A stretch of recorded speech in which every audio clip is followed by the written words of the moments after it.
of major events. Call toll-free 1-800-321-5400. For just $24, you'll receive 50 weekly issues of the C-SPAN Update and our gift to you, the 1988 C-SPAN calendar. Join C-SPAN each week for Candidates Debate. From around the nation, C-SPAN will telecast timely presidential debates, offering you a chance to see the candidates exchange views and discuss issues of the day. Election 88, Candidates Debate, every Sunday at noon Eastern, 9 a.m. Pacific Time on C-SPAN.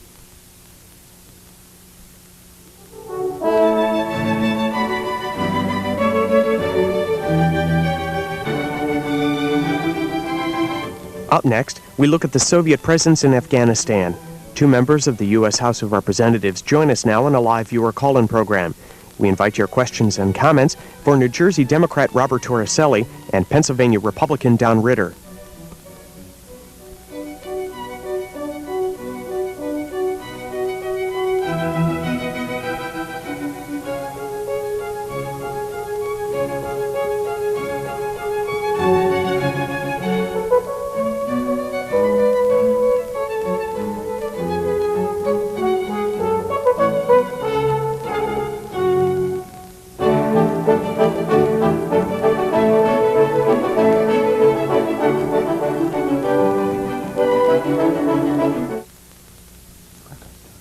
Representative Don Ritter of Pennsylvania, Secretary of State George Shultz, has been quoted as saying that he doesn't have the slightest doubt that the Soviet Union wants to leave Afghanistan. Is that good news to you?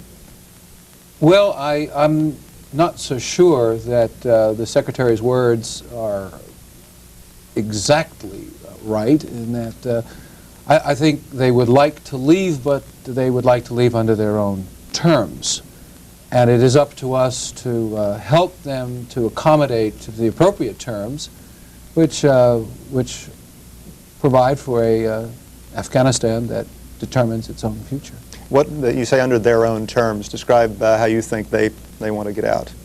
Well, I think they would like to get out with as much of Afghanistan as we're willing to give to them. Representative Robert Torricelli of New Jersey, the Secretary of State, went on to say that for the Soviets to withdraw their troops, there would need to be what he called delicate and tense negotiations. Your thought on the future of such negotiations? Well, I would agree with Don that I think there's been a decision probably for the Soviets to leave, but it's a question of at what price and what's going to follow. Those tense negotiations are going to have to address a number of questions: the continuing relationship with the Soviet Union, the nature of the Afghan government. It seems to me that the Soviets may be leaving and we may be making commitments about our future relationship with the Mujahideen, but the nature of what's left behind is still very unsettled for my own liking. Expand on a couple of those points you made. For example, the future of the Afghan government. What would you like to see? What needs to happen in your mind for the Soviets to withdraw? Well, before we start celebrating the Soviet decision to leave, exactly. Remember that there are at this time no commitments about continuing Soviet aid to the Afghan government that remains behind. So there may not be Soviet soldiers, but I haven't heard the first word yet about the kind of commitments the Soviet Union is going to make about the military supplies they leave behind or the continuing military investments they make in Afghanistan.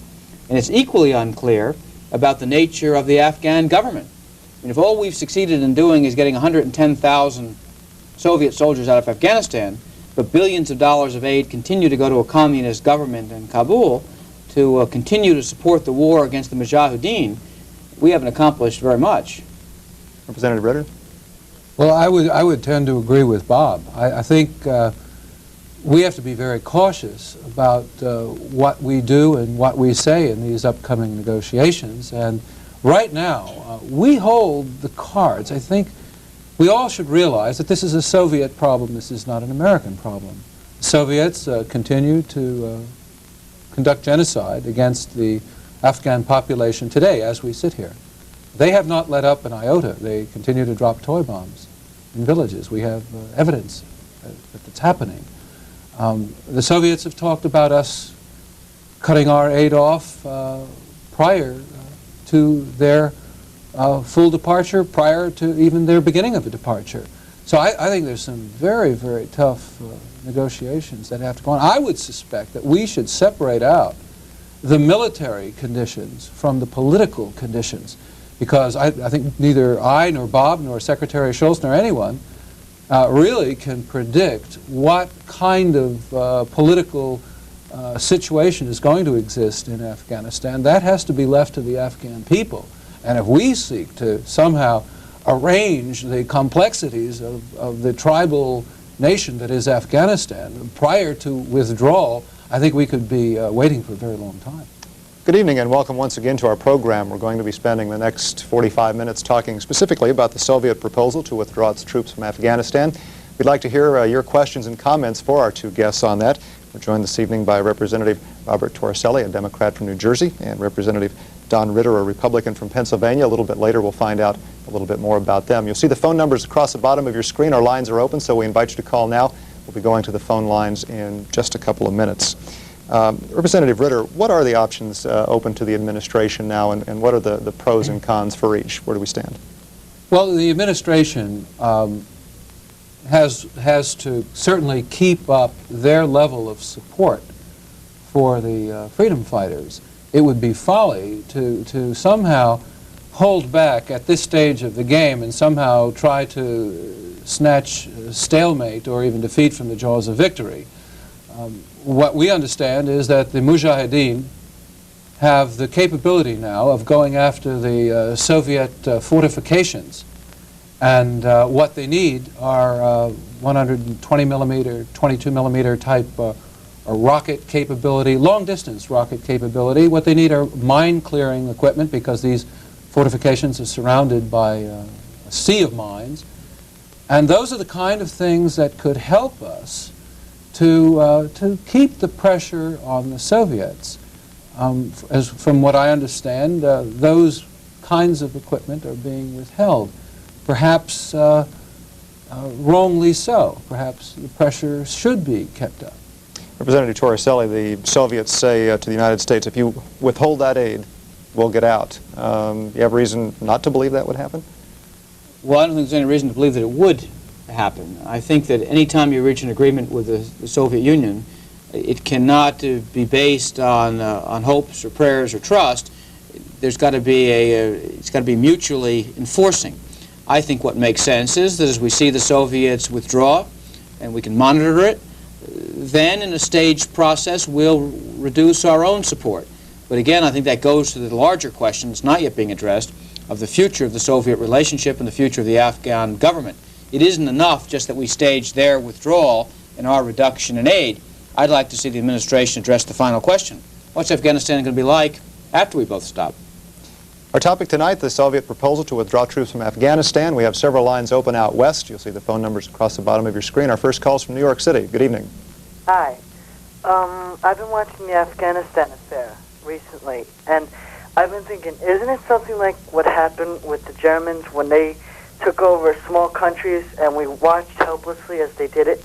And now once again the Russians are taking Germany's place, invading another country which had no offense against them, and are telling us, making a proposal for them to leave, where they want to put in their own government.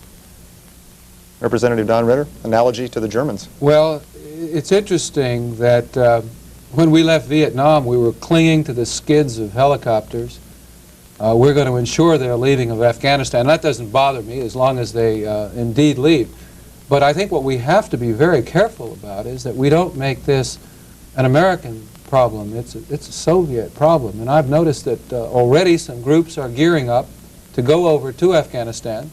Some groups very far on the left side of the American political equation, those who have been diametrically opposed to administration policy in Central America, and they're gearing up to go over to Moscow and then to Kabul and to talk to all the relevant parties. And you get the feeling that on whose behalf are they going over there, and are they going to look at this as a problem between the United States and the Soviet Union? This is a problem between the Soviet Union and the poor people of Afghanistan that they have slaughtered over the years, yet who have stood up to them with our assistance.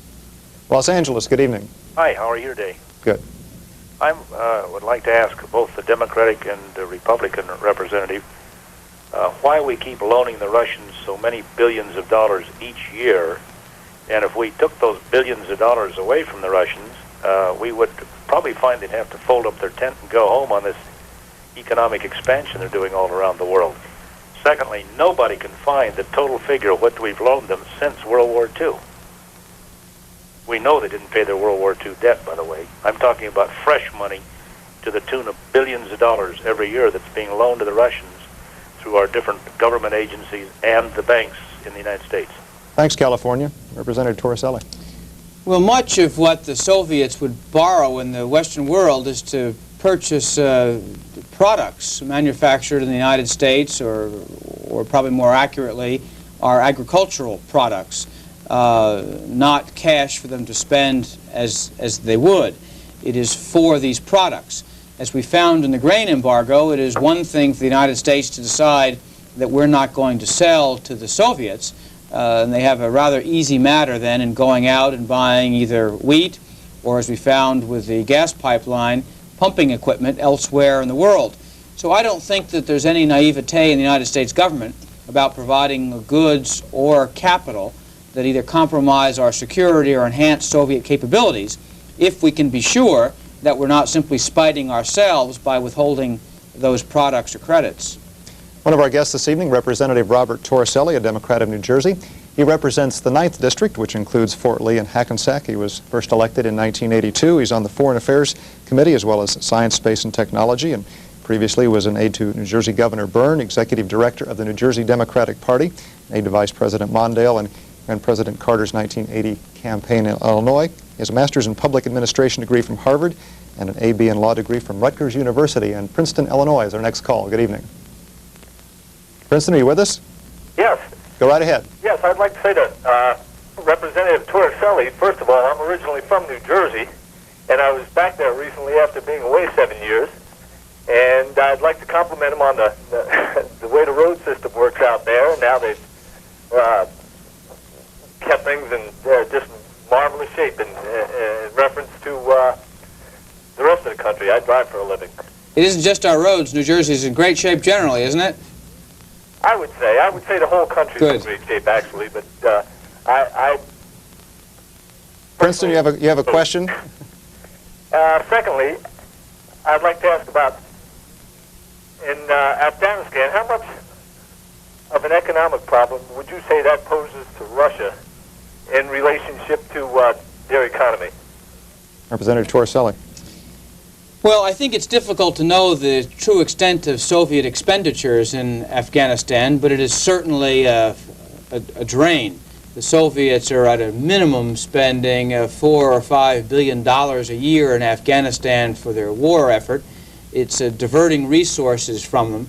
But I think even more important than what they're spending and the economic consequences, it has a tremendous political cost to them in the world, particularly in the Islamic world, where Soviet credibility has become deservedly low, and the Soviets had been seen as an aggressor preying upon weaker neighbors.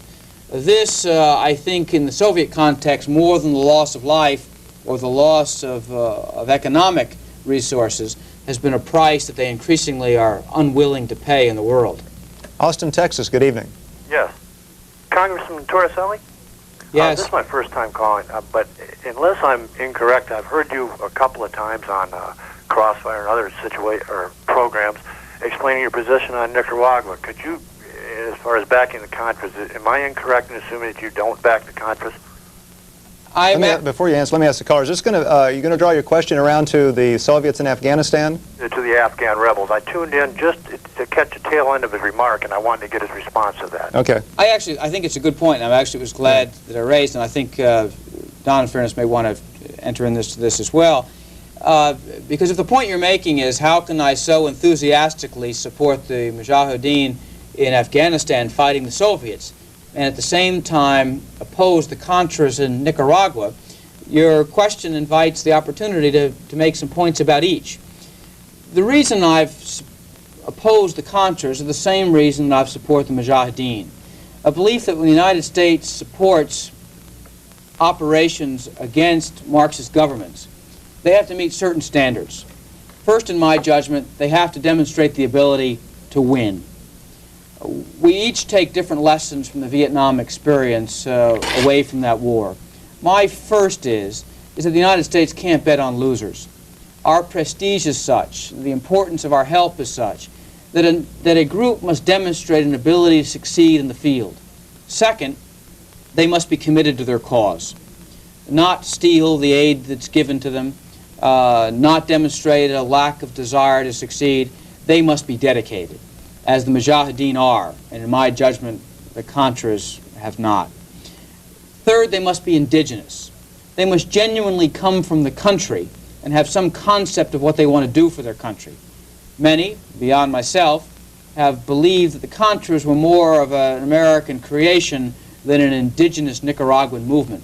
That certainly cannot be said about the Mujahideen. And finally, they must have some shared concept of what they want their country to be about. I don't share that with the Contras, and I do with the Mujahideen. Not that I think they're Jeffersonian Democrats, but they at least have a concept that I think is similar how they'd like their country to operate. So I saw all these things with the Mujahideen, as I have with other movements around the world fighting communism. I didn't in Nicaragua. That's why I didn't support the Contras. That's why I do believe in the Mujahideen. And I think that the lesson holds some value to us, because in those things you'll see the reasons for why we've succeeded in Afghanistan and why we haven't in Nicaragua. And I know that's a lengthy reply, but I think it's a really important point that needs to be understood so we know in the future when it makes sense for us to make our national investment and when we shouldn't. And I suspect Don has a different view. Representative Ritter's thoughts. Well, Bob and I agree quite a bit on Afghanistan, but we totally disagree on Nicaragua. Frankly, the Contras, if they have not demonstrated the ability to win as much as he would have liked to see, it's because the United States House of Representatives and really the Democratic Party has undermined the military effort from the very beginning. We've had on-again, off-again support to the Contras. We cut off their aid as a government for almost 2 years. Talk about dedication. There's a tremendous dedication. He knows the leadership of Adolfo Calero and Afonso Rebello and Arturo Cruz and the people who have been in and out of the Contra activities. I mean, there's no doubt that they're Democrats. The Mujahideen, as a matter of fact, have backed centuries behind the Contras in terms of democratic principles and the kind of ideals that the American people believe in. In terms of the overall policy, it is absolutely insane that we would allow a Soviet-Cuban base to dominate the high ground above the Panama Canal, right south of Mexico, closer to Washington, D.C. than Los Angeles. We would allow the Soviets and the Cubans to do in Nicaragua what we are fighting against in Afghanistan. I, frankly, cannot see the logic. No way, no how. Another of our guests this evening, Representative Don Ritter, a Republican from Pennsylvania. He represents that state's 15th district, which covers Allentown and Bethlehem. He was first elected in 1978. He's co-chairman of the Congressional Task Force on Afghanistan, serves on the Energy and Commerce Committee as well as Science, Space, and Technology. And he lived in Moscow for a year as an exchange student at the Soviet Academy of Sciences. Previously, he taught at Lehigh University in Bethlehem, Pennsylvania. And our next call waiting patiently, Cleveland, Ohio. Good evening. Yes, I would like to direct the question to Mr. Ritter. I feel he is 1,000 times correct. He's the only one that's talking any sense at all. And also about the Soviets in Afghanistan. They have the old trick that they use between now and the withdrawal date. They will send in 20,000, let's say, advisors, engineers, geologists, surveyors, and when the actual withdrawal date comes up, they will send out the 10,000 proposed. In actuality, they will have the 10,000 left, which makes it even, and they have sent out nobody at all. And I was wondering if we would let them get away with that, because I have this feeling, I know that they will do that. Thanks, Cleveland. Soviets sending in advisors. Well, the Soviets have not let up on their assault against the Afghan people. They sought to break the siege at Khost after Gorbachev had made his address. The Soviets are exporting children in large numbers. The Soviets, from my information sources, are building major apartment blocks and buildings in Kabul apace. It just doesn't seem as if they're ready to just pull out lock, stock, and barrel. The bottom line here is, and the gentleman is correct, I think Bob Torricelli, Don Ritter, and for perhaps the most bipartisan support base a crucial issue of war and peace has ever received in the United States Congress will seek to make absolutely sure that those kind of situations don't exist, because we will not allow the Soviets to somehow withdraw on the surface and build up in the interior. Co-chair of the Congressional Task Force on Afghanistan, what's the role of that task force and who's in it? Well, that task force has been the only really activist group on Afghanistan. I also serve as ranking Republican on the House Helsinki Commission. We've held some hearings. Frankly, the House Foreign Affairs Committee, on which Bob serves, and the Senate Committee, currently in Democratic hands, takes a very limited action view of Afghanistan. It's a shame. As a matter of fact, when we held hearings on the Helsinki Commission, it was the first time in years that a House body had held hearings on the subject of Afghanistan. We have held 8 hearings as a congressional task force. Senator Gordon Humphrey has been a great leader on that issue. Some other, Bob Lagomarsino's been involved. Charlie Wilson's been very active. Charlie Wilson serves as the key person on Defense Appropriations and an Intelligence Committee that helps to promote the program. I want to tell you, I think the American government, the Congress, has been pushing the administration, as a matter of fact. This is an interesting situation, but I don't think we would have had stingers and blowpipes. That's the stuff that comes from the Brits to knock out Soviet aircraft, if it wasn't for the Congress. I mean, we've been pushing for years and years and years and years. Why did it take 6 years to send stingers into Afghanistan? I mean, and without the congressional pressure, I'm not sure what we would have had. I've spoken to CIA and DIA and State Department people all through the years, and they told me how stingers and that kind of weaponry could never be given to the Afghans because they wouldn't know how to use it, and it would get into the hands of the wrong people. And thank God it's there, because it's turned this war around in a year, and I think this is why we have Gorbachev talking. Now, to illustrate the point further, first, in fairness to the Foreign Affairs Committee, much of those discussions and those briefings have been done in private sessions, because to really have any impact on Afghanistan, so much of the information is classified in covert programs. The public hearings haven't contributed as much. But to further support what you're suggesting about the role of Congress, which is an untold story in all of this, the fact that the 120 millimeter artillery pieces are there today, which have, I think, turned a corner in convincing the Soviets they're not even safe within their bases, is directly a result of congressional pressure. Charlie Wilson, who went and pushed and pushed and pushed. But the administration is still dragging its feet. With the administration having dragged its feet, this has in large measure militarily been a congressionally led effort to have the Mujahideen supported. And again, if the administration comes back to us saying they're going to cut off assistance prematurely, or if it's not an airtight agreement, as the gentleman's call suggested, about the Soviets having troops leave on the one hand, but advisors come in the other, the administration is going to hit a real buzzsaw of opposition. I think Bob's absolutely right. There's going to be a tremendous congressional focus on this. At least our task force, and I would hope the House Foreign Affairs Committee would take a very, very sharp focus on exactly what the logistics of this so-called pullout are about to be. Helena, Montana, good evening. Good evening. Thanks. I enjoyed your coverage of the primaries. Are you going to come to Helena's primary? Cover it? I'm not sure if there are plans to do that or not. It's in June. I got 2 questions on Afghanistan.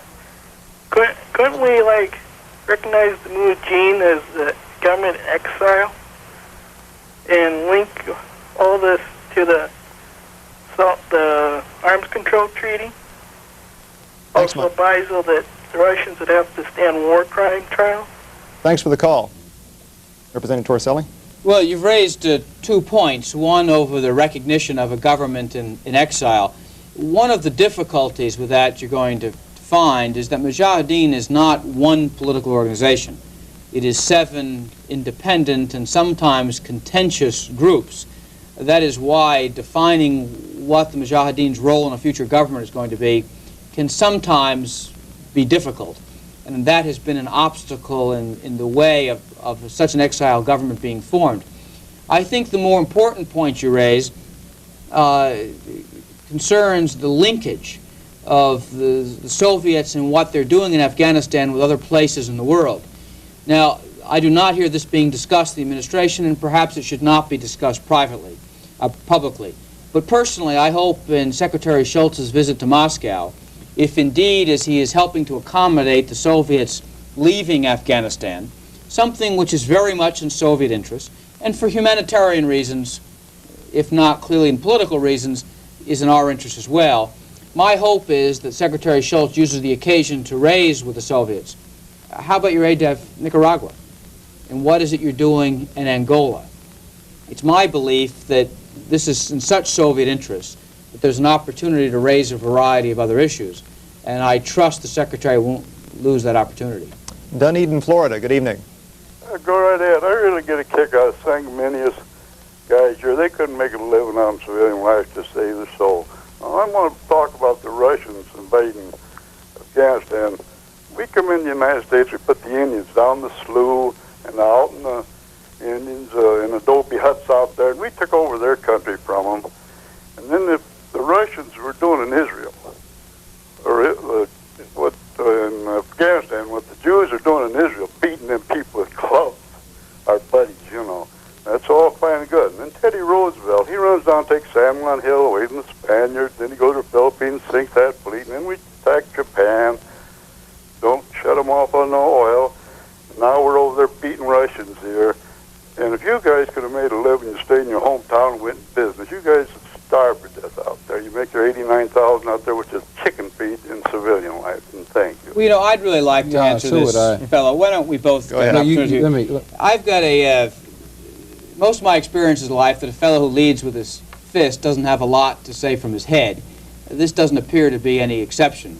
I don't know what business you're in, but as a person who has been in business and practiced my profession, my ability to practice my profession, I suspect you're not in any position to question. I'm in government because I care about this country. I've given time to it because I care deeply about these issues. I respect your right to quarrel with them, but if you've got something to contribute and you think you can do it better, you're welcome. The water's fine.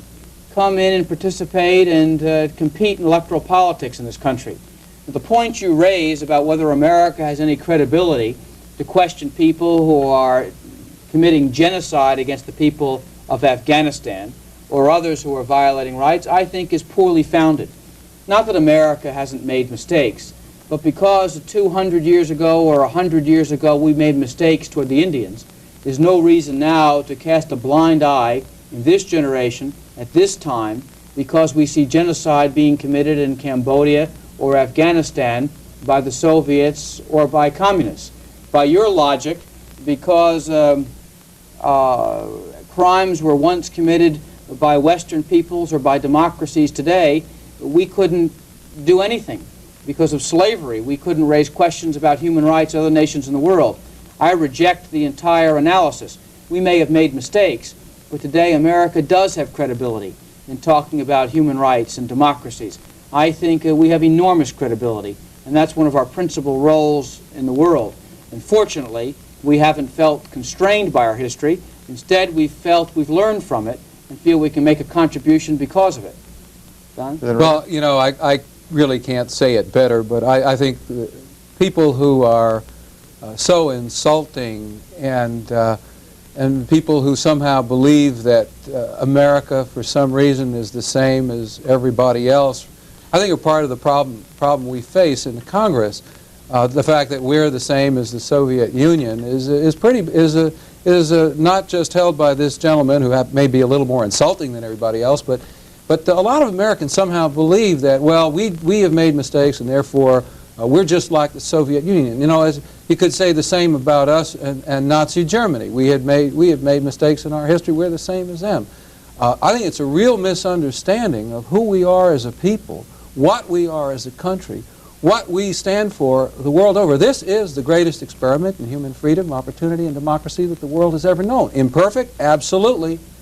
But to say that somehow we're just the same as everybody else, I think that's part of our problem, for example, in Nicaragua.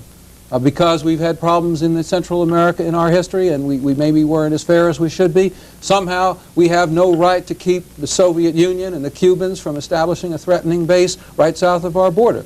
I think I want to thank the gentleman for his question because he gives us a chance to say some things that sometimes we don't get a chance to say. We have about 20 minutes left in our discussion with two members of Congress on the Soviet proposal to withdraw troops from Afghanistan. Our next call is from Reno, Nevada. Good evening. Good evening. I just don't understand how the Congressman Torricelli from New York, or New Jersey, they're stupid. The Democrats are absolutely stupid people because of the fact. Let me itemize for you. There's never been a period of 50 years where the Russians haven't tried to take over other countries. They are not withdrawing from Afghanistan because we are nice people. They are withdrawing because as soon as those Pershing IIs come down, they are going to invade. What they've always wanted to do is take over the rest of Russia, of the Western Europe. What Russia is in Angola, it's in Nicaragua, it's not there, and it doesn't spend every single penny keeping its people starving in the streets for military other than to take over not only this country, but every single country. It is communism. It is in Angola for absolutely no reason. It is withdrawing from Afghanistan. And I tell you this is a Democrat because you've spent every penny this country has, and any stupid housewife, female, could have done a better job than you idiotic male Democrat. Okay, Reno, I think we've got the point on that. We'll let the congressman respond. This is really a most interesting audience you have tonight. This is something in the air. I'm not going to respond to the comments you've made about 50 million Democrats in the country. I'm not sure that's warranted or deserved, but only to bring you back to that some of these issues of foreign policy aren't partisan. They are bipartisan and consensus. I'm certain I don't need to remind you that the treaty that you are suggesting will lead to the downfall of Europe because of the stupid Democrats was negotiated and now presented by a Republican administration, and deservedly so. Because no one has any illusions about the Soviet Union and its historic ambitions or what its ideology could represent to the world. Negotiating with the Soviets, whether it's over Afghanistan or the future of a missile treaty in Europe, has to take a combination of military power, diplomacy, and economic might into a combination that's realistic about the Soviets, where we can verify, where we can be certain, but also that represent our interests. Just because we don't trust them or because we question their motives doesn't mean that you can't lead to policies that can control them and restrict their activities. Indeed, Afghanistan is an example about this. They've learned a lesson. And by diplomatic means, they learned a military lesson, but by diplomatic means, we're going to have them withdraw. And the missile treaty in Europe is much the same. They thought they were going to deploy missiles, and we wouldn't respond. We responded in a number of ways. They saw we couldn't be intimidated. By diplomacy, they're being withdrawn. It's a combination of powers, but it doesn't mean we're naive. Indeed, because we're succeeding in those areas, and we'll succeed in others, I think it means we've learned how to use our power effectively. Representative Ritter. Yes, I think, again, this caller was kind of harsh on all Democrats, and I think it's better to discuss some of these things without insulting either party, and I would advise that. But I got to say that I think the Democratic Party has made one heck of a tremendous mistake. I think the Democratic Party is in large measure responsible for an ignominious withdrawal from Vietnam that didn't necessarily have to be, and I think the Democratic Party is responsible for a tremendous failure of American will right south of our border in Central America. I might add, however, that the Democratic Party thus far has been quite cooperative on our policy in Afghanistan. And Paul Tsongas and I had the original Senate House resolution to provide effective assistance to the Afghan freedom fighters. Paul was a liberal Democratic senator from Massachusetts. I as a kind of conservative Republican. But the interesting thing was we had a unanimous stand on the part of the Congress to help the Afghan freedom fighters. They have not left yet. We haven't gotten them to withdraw. I think let's get back. We have not gotten them to withdraw.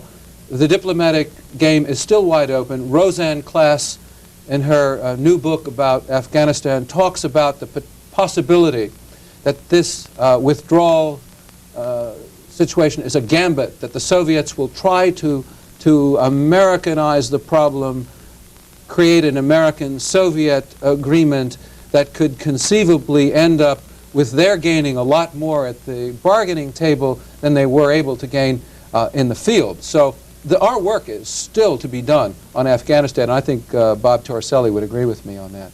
Cornwalls Heights, Pennsylvania. What part of the state is Cornwalls Heights in? That's in the southwest. Go right ahead.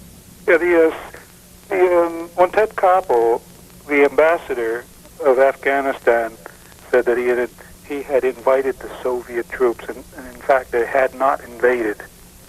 And the CIA-sponsored government in exile was never invited. And I'd like to hear a comment from these two people where they expect the government of Afghanistan. I'm getting confused because of the feedback. But the U.S. was never invited in this war or in this country. Okay, thanks for the call, Representative Torricelli. Well, sir, I guess that gets to the question, what is and who is the government of Afghanistan?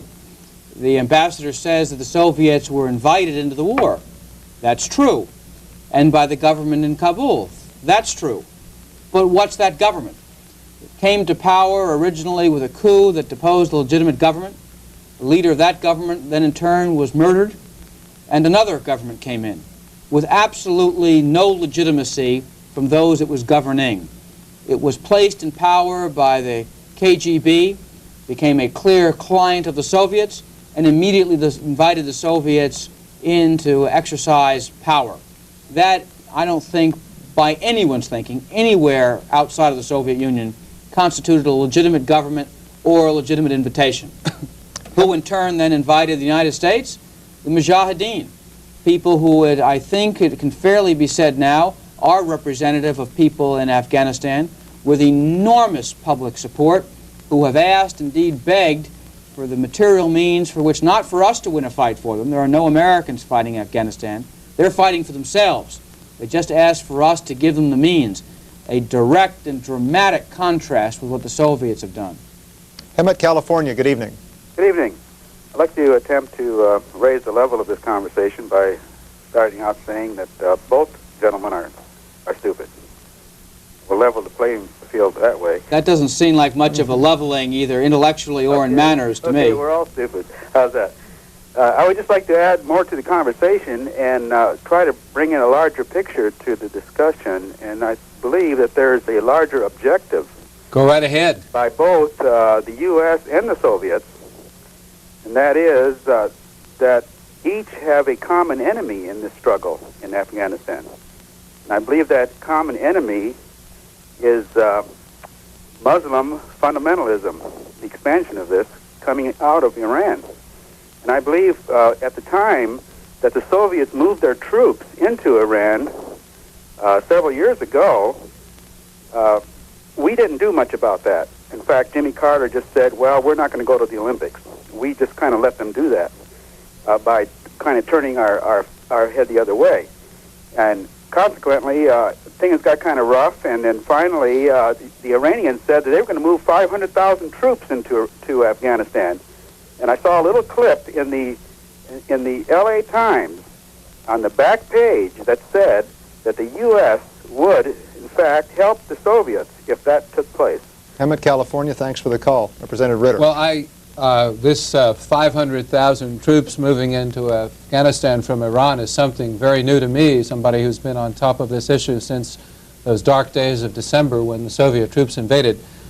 There is some Muslim fundamentalism in Afghanistan, but it is far from clear that they are the prevailing force. The alliance, by the way, the resistance forces have almost completely formed an alliance, not totally, and it's not the strongest coalition, but they have formed an alliance of some 7 factions, and the alliance is composed of a variety of thoughts about the future of Afghanistan, from secular to fundamentalist and different levels in between. What they do share, however, is the common view that the Soviets have destroyed Afghanistan. They've killed over 1 million people since 1979. They've sent 5 million refugees beyond their borders. That's like 45 million Americans sent to Canada and to Mexico. They dropped toy bombs to maim little children, blow their feet and hands off, because a maimed child can tie up a family more than a dead child. They've used chemical weapons. Somebody mentioned before the idea of war crimes. Now, again, it's ironic. We leave Vietnam hanging from helicopter skids. The Soviets and their proxies come in and conduct genocide in Cambodia, and their proxies conduct death by re-education in Vietnam. And that's what happens when the United States leaves. When the Soviets leave, we help them. We make it easy. There's no war crimes trial. There's no repercussions. They go on to the next thing. Well, first, they haven't left yet, but second of all, there's got to be some debts to pay for the death and destruction and the murder and the genocide that they've foisted upon Afghanistan. There's got to be some justice there. Woodbridge, New Jersey, good evening. Yeah, my name is Richard, and I'm calling from New Jersey, and I never thought I'd agree with Robert Torricelli on anything, but I'm glad I can at least agree with you on supporting the Mujahideen. I just want to mention that I'm involved with a group that's bringing wounded Afghan children to New Jersey for medical treatment, and I'd like to ask Mr. Torricelli if he might want to get involved in helping us to do that. But I'd like to just mention one aspect that you haven't discussed yet, and that's that my understanding is they're sending perhaps 40,000 Afghan children to the Soviet Union for indoctrination to be good, loyal communists who will fight for the wage class warfare for the Politburo. And of course, they're doing the same thing in Nicaragua. They're teaching little children to add with pictures of machine guns and hand grenades.